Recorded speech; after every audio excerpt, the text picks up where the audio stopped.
70तम साधारणतंत्र दिवस रे ओडिशावासी को प्रथम शुभेच्छा जनइबी एवं अभिनंदन जनइबी एवं ये आम गणतंत्र परिपक्व होइछि। आम संविधान प्रणेता डॉक्टर भीमराव बाबा साहेब आंबेडकर टीम जो संविधान प्रणयन करते सी आम देशर 140 कोटी लोकों को सठिक मार्ग में परिचालना करने जो गोटे संविधान में कहबी प्रेरणार केन्द्रबिंदु कहबी आज स्मरण करने आज दिन समस्त स्मरण दिन हम एवं आगामी दिन में ओडिशा को समृद्ध ओडिशा 1 नंबर राज्य भारतवर्ष कर संकल्प नहीं जो राज्य सरकार काम कर विकसित भारत करने केंद्र सरकार 2047 जो काम करम से कार्य आम समस्ते प्रति हवा काम करवा परिश्रम करवा ओडिशार सबु लोक 4.5 कोटी लोक गोटे मन प्राण जाति धर्म वर्ण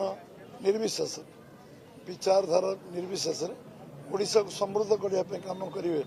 ये विश्वास आशा मु करी।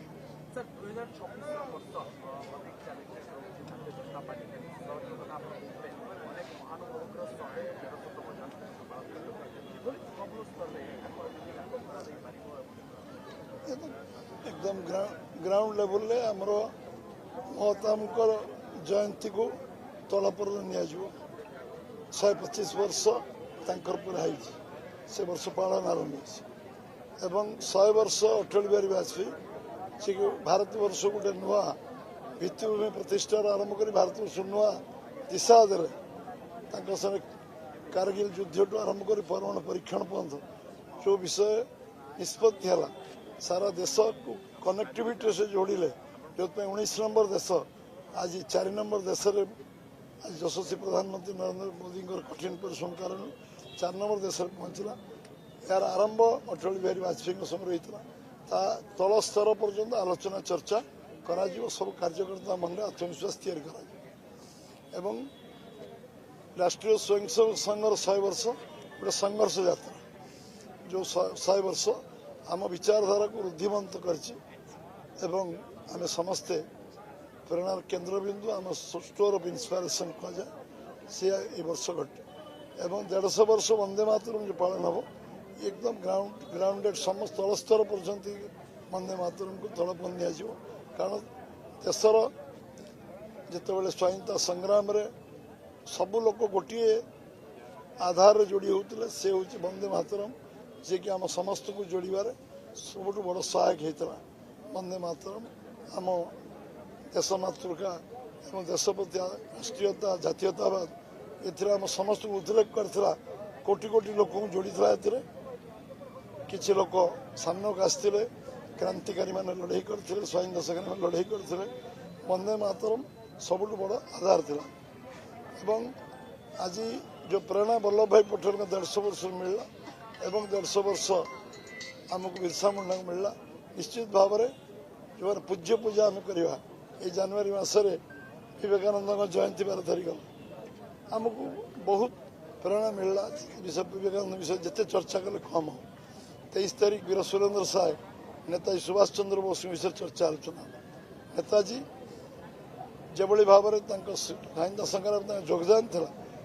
भारतवर्ष के 1000 वर्ष 2000 वर्ष भूली पारनी आज आम समस्त प्रेरणार केन्द्रबिंदु एवं वीर सुरेंद्र साय आम प्रेरणार केन्द्रबिंदु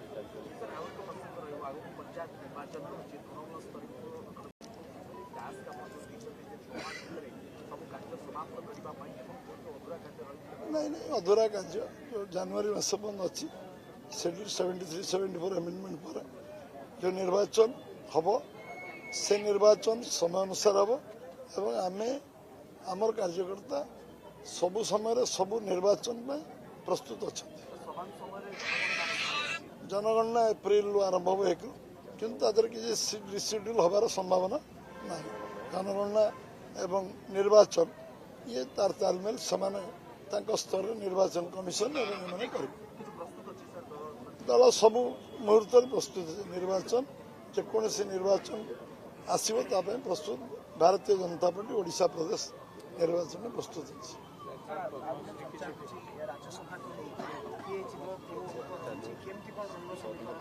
पार्लियामेंट पार्टी डिसाइड करियो, केंद्रीय पार्लियामेंट पार्टी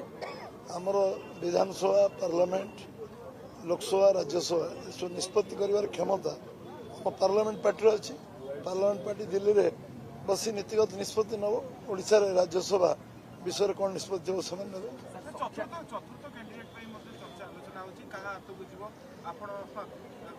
अपेक्षा करो देखिए कौन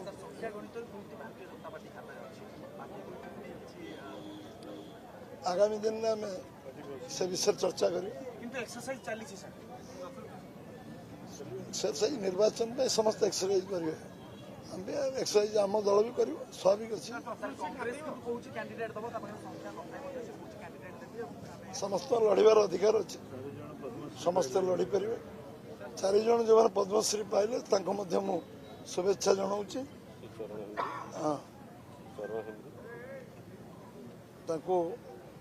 मो शुभेच्छा जनाऊँगी चरण हेम्ब्रम एवं महेंद्र कुमार मिश्र सीमांचल पात्र एवं शरद कुमार पात्र 4 जन जो पद्मश्री पाइले से मोर भारतीय जनता पार्टी तरफ शुभेच्छा। केंद्र सरकार को धन्यवाद देवी से ओडिशा को ओडिशार जो लोक निश्चित भाव ओडिशार लोक भीतर उत्साह प्रेरणा एवं आसिब। भारतर एकमात्र परीक्षित बायोसार पृथ्वी प्रो माटी को रखे सुस्थ दिए नुआ जीवन धान पनीपरिबा और डाली जातीय फसल पाई लाभदायक अमल बढ़ाए रोग कमाए आज ही जमी रे प्रयोग करंतु। जोगाजोग पाई 9937054201 नंबर को डायल करंतु। आम सह जोड़ी हेबा पाई आमकु लाइक फॉलो और सब्सक्राइब करंतु। अधिक अपडेट पाई विजिट करंतु आम वेबसाइट thequiver.in।